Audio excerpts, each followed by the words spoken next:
Welcome students. आज हम कोशिश करेंगे हार्ट की एनाटमी को पढ़ने की और इसको अच्छे से समझने की। अभी तक हमने ये देख लिया है कि हार्ट जो है वो सर्कुलेटरी सिस्टम का एक पार्ट है, एक मस्कुलर ऑर्गन है और हमने इसके फंक्शंस के बारे में भी जान लिया था।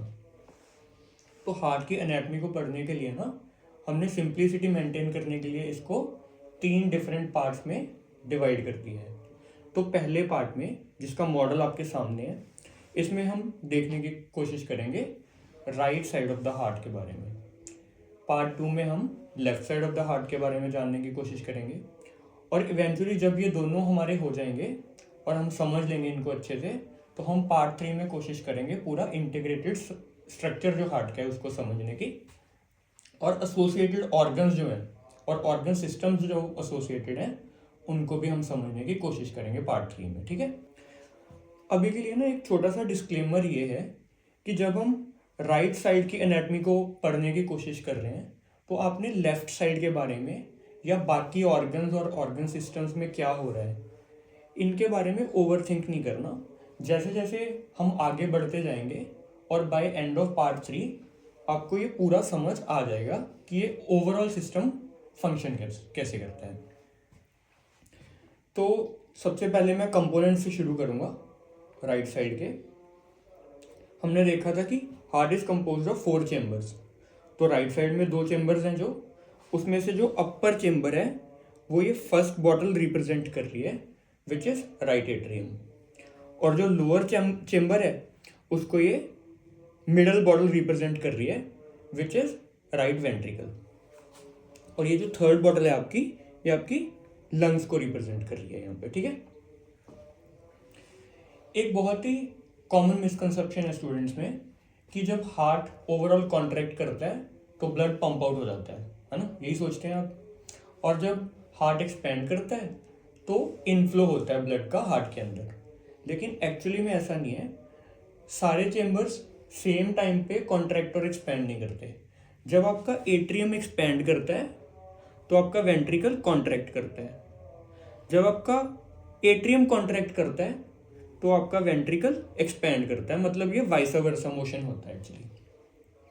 और एक चीज कॉमन है सब चेम्बर्स के लिए कि जब कॉन्ट्रैक्शन होगा तो blood will move out and जब एक्सपेंशन होगा तो ब्लड विल मूव इन।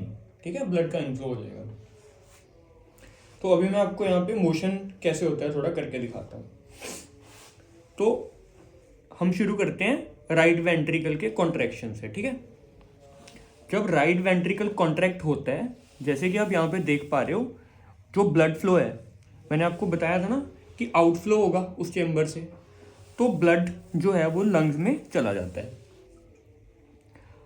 और इस पॉइंट पे राइट एट्रियम जो है वो एक्सपेंडेड फॉर्म में होता है, बाकी बॉडी पार्ट से ब्लड ले रहा होता है, जिसके बारे में आपको अभी सोचने की जरूरत नहीं है, इसको हम कवर करेंगे।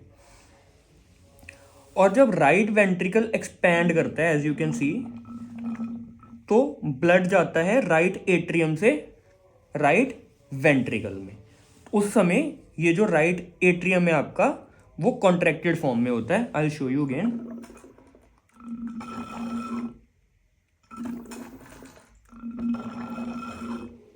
ठीक है, अब आपने शायद एक चीज नोटिस करी होगी ऑलरेडी कि जब मैं राइट वेंट्रिकल को यहां पे कॉन्ट्रैक्ट करवा रहा हूं तो वेंट्रिकल से लंग्स का ब्लड फ्लो तो हो रहा है, लेकिन एट्रियम से वेंट्रिकल में ब्लड फ्लो जो है वो रुक जा रहा है।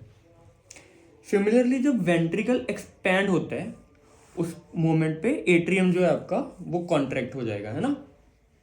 तो उस मोमेंट पे एट्रियम से वेंट्रिकल तो ब्लड फ्लो हो रहा होगा, बट वेंट्रिकल से लंग्स में ब्लड फ्लो जो है वो रुक जाएगा टोटली। अब हम देखेंगे कि ये होता कैसे है। ठीक है, जब आपका एट्रियम कॉन्ट्रैक्ट करता है और वेंट्रिकल एक्सपेंडेड फॉर्म में होता है, तो यहां पे ना एक वॉल्व होता है, ट्राइकस्पिड वॉल्व, राइट एट्रियम और राइट वेंट्रिकल के बीच में, वो ओपन हो जाता है ताकि ब्लड फ्लो को फैसिलिटेट कर पाए इन 2 चेम्बर्स के बीच में। और जब वेंट्रिकल कॉन्ट्रैक्ट करता है, एट्रियम एक्सपेंडेड फॉर्म में होता है, तो ये जो वॉल्व है वो क्लोज हो जाता है, ट्राइकस्पिड वॉल्व, ताकि ब्लड का बैक फ्लो ना हो। सिमिलरली जब वेंट्रिकल कॉन्ट्रैक्टेड फॉर्म में होता है तो यहाँ पे लंग्स और राइट वेंट्रिकल के बीच में पल्मनरी वॉल्व होता है, वो ओपन अप हो जाता है और ब्लड फ्लो होता है वेंट्रिकल से लंग्स में। और जब वेंट्रिकल एक्सपेंडेड फॉर्म में है तो ये जो पल्मनरी वॉल्व है वो क्लोज हो जाएगा और ये जो ब्लड फ्लो है वेंट्रिकल से, राइट वेंट्रिकल से लंग्स में, वो रुक जाएगा। ठीक है, एक बार फिर से मैं आपको ओवरऑल फ्लो समझा देता हूँ। राइट वेंट्रिकल कॉन्ट्रैक्शन के समय क्या हो रहा होगा, जो पल्मनरी वॉल्व है वो ओपन होगा, जो ट्राइकस्पिड वॉल्व है वो क्लोज होगा, जो राइट एट्रियम है वो एक्सपेंडेड फॉर्म में होगा। और ब्लड फ्लो कैसे होगा, राइट वेंट्रिकल से लंग्स में। Now I will show you this motion as well. ये जो मोशन है, ठीक है।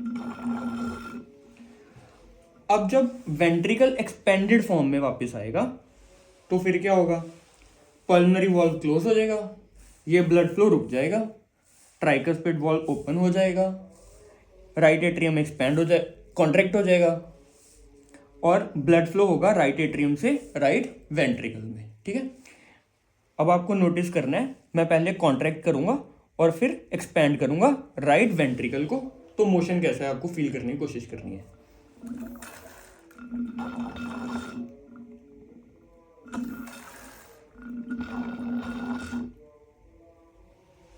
ठीक है, ऑल क्लियर, कोई डाउट तो नहीं है।